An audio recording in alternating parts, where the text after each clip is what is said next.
प्रश्न संख्या 341। माननीय मंत्री जी। माननीय अध्यक्ष महोदय, खंड 1 जयपुर विकास प्राधिकरण के क्षेत्राधिकार में बगरू विधानसभा क्षेत्र में दौराने भ्रमण एवं प्राप्त शिकायतों पर नवीन अवैध एवं गैर अनुमोदित कॉलोनियां संचालित होना पाए जाने पर जयपुर विकास प्राधिकरण द्वारा ध्वस्तीकरण की कार्रवाई की जाती है। पिछले 1 वर्ष में ध्वस्त की गई कॉलोनियों की सूची परिशिष्ट ए पर संलग्न है। खंड 2 भूमाफियाओं द्वारा अवैध कॉलोनियां विकसित किए जाने पर नियमानुसार ध्वस्तीकरण की कार्रवाई कर राजस्थान काश्तकारी अधिनियम की धारा 177 के तहत कार्रवाई की जाती है एवं जयपुर विकास प्राधिकरण द्वारा गैर अनुमोदित कॉलोनियों पर कार्रवाई के उपरांत पुनः कार्य किया जाना संज्ञान में आने पर पुनः ध्वस्तीकरण की कार्रवाई की जाती है। भूमाफियाओं द्वारा अवैध कॉलोनी विकसित होने से रोकने के लिए निरंतर निगरानी रखी जा रही है। माननीय सदस्य। माननीय अध्यक्ष जी, मेरा आपके माध्यम से पूरा क्वेश्चन है मंत्री जी से कि जो सोसाइटियों द्वारा कॉलोनियां काटी जाती है उनमें एक ही भूखंड से अधिक पट्टे देने की शिकायतें जनसुनवाई के दौरान हमारे पास आती है कि एक सोसाइटी ने एक ज़मीन के ऊपर पट्टे दे दिए और कुछ समय के बाद में वही सोसाइटी फिर उनको पट्टे दे देती है।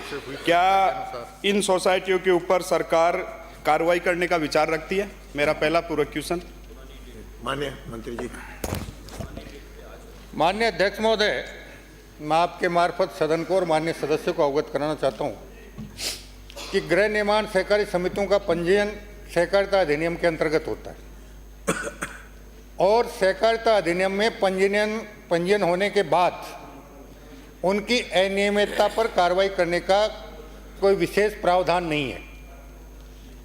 अभी जहाँ तक मेरी जानकारी है 1990 से 1998 के कालखंड में सरकार के समय इस विषय पर विस्तृत चर्चा परिचर्चा मंत्रिमंडल में और सरकार में होने के बाद जितनी गृह निर्माण सहकारी समितियां थी उस अवधि तक उन्होंने जितनी कॉलोनियां विकसित कर रखी थी उनकी संपूर्ण जानकारी संबंधित जयपुर विकास प्राधिकरण के साथ साथ नगर निकायों को उपलब्ध करवाई गई थी, जिसकी बुकलेट छापकर आमजन को आवश्यकता पड़ने पर उपलब्ध करवाई जाती थी।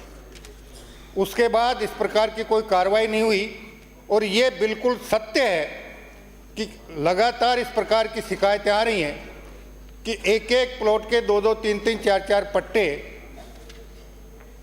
पुरानी तिथि में जारी किए जा रहे हैं। इस संबंध में बहुत सी शिकायतों पर मुकदमे भी दर्ज हुए, कुछ सहकारी समितियों के कर्ताधर्ताओं की गिरफ्तारी भी हुई और कुछ कर्ताधर्ताओं की मौत सजा के दौरान जेल में भी हुई है।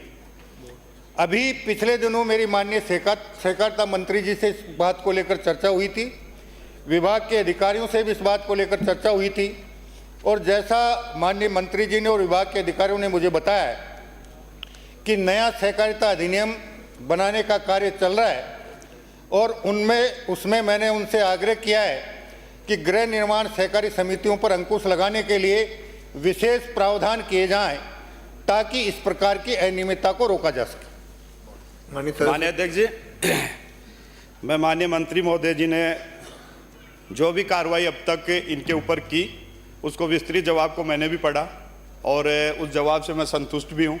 मगर जनप्रतिनिधियों की माध्यम से जयपुर का जैसे जैसे विस्तार हुआ, विस्तार के अंदर जो भी कॉलोनियाँ जहाँ पे कट रही है उन कॉलोनियों के माध्यम से जो भी नियम कानून कायदे उसके अंदर आते हैं, जैसे पानी की, सड़क की, पेड़ पौधों की, नाली की, डिवाइडर की, जो भी व्यवस्थाएं होती है उन सोसाइटियों के माध्यम से जो किसान उन सोसाइटियों को अपनी ज़मीन सरेंडर करता है, करने के बाद में क्या सरकार उन सोसाइटियों के ऊपर ऐसी कार्रवाई करने का विचार रखती है? उस समय विधि के माध्यम से उन कॉलोनियों के अंदर विकास कार्य कराए ताकि वहाँ पे जो भी प्लाट धारक जो प्लॉट वहाँ पे लेता है उसको पानी की, सड़क की, नाली की किसी प्रकार की कोई दिक्कत नहीं आए। क्या सरकार इसके ऊपर विचार रखती है?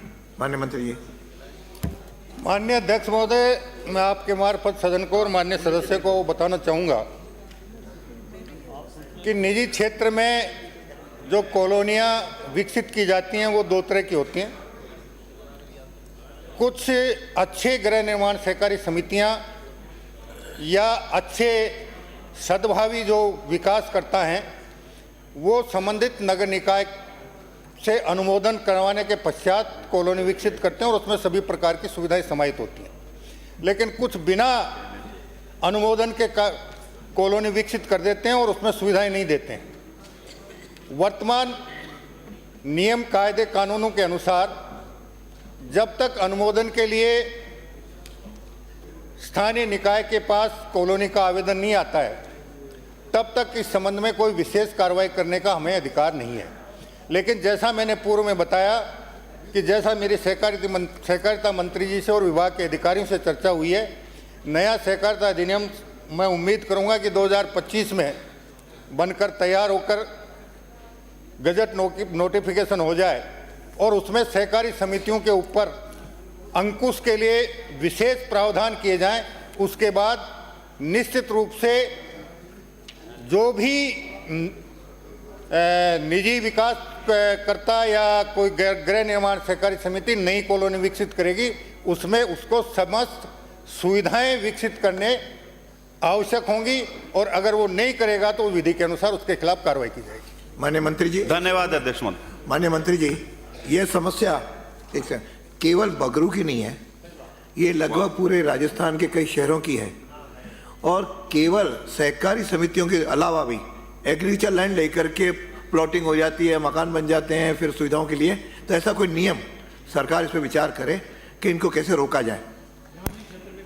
माननीय अध्यक्ष महोदय, मैं मेरे अधिकारियों को निर्देशित करूंगा कि चाहे विकास प्राधिकरण हो, चाहे नगर परिषद हो, चाहे नगर विकास न्यास हो, चाहे नगर पालिकाएं हो, उनमें इस प्रकार के कॉलोनियां विकसित करने के लिए और उनमें किसी प्रकार की अनियमितता हो इसके लिए नई दिशा निर्देश या नए नियम बनाकर आम जन के बीच प्रसारित करें ताकि आम जन भी उसका अध्ययन करके